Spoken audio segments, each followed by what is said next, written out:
Kenneth Frampton is, he is my grandpa. We lost him nearly a year ago, April the 21st, and he was a very, very important person in my life. He was fabulous. He just had this wonderful personality. He just had such a zest for everything he did.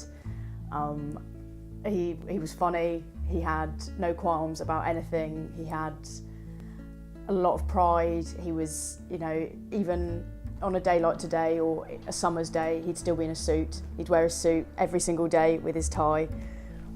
He had a beautiful collection of ties.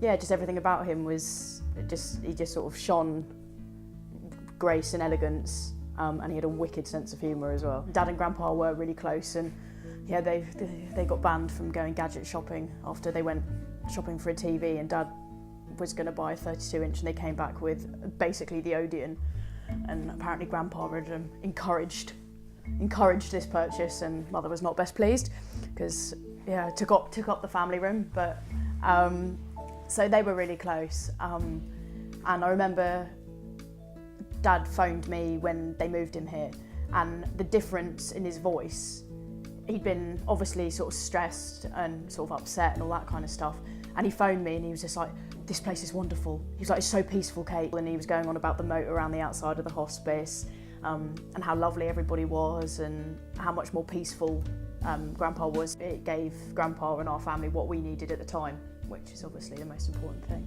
Grandpa was actually only at the Princess Alice Hospice for 2 days. He came on the Thursday morning, and I'm obviously guessing, I'm not a doctor, but I'm guessing that by the time the drugs and everything had worn off from the hospital, it was the Saturday morning, so 2 days later, that the hospice actually phoned my parents and said, "We think today might be the day that he sort of passes." And so my parents were able to get here on the Saturday morning, and they were with him all day when he died, so that was really special.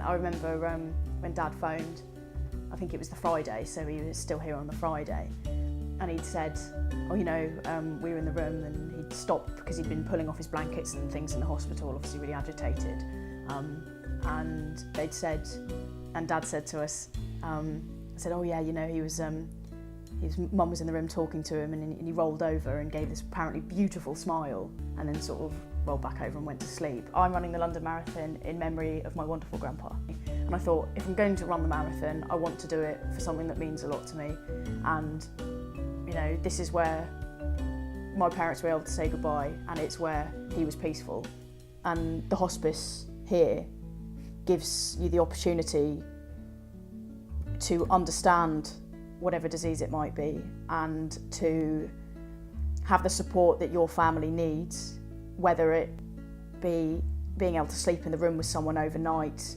or just having a day where they're looked after by caring professionals, so you can have a day to yourself to hoover the house or whatever it is that you need to do.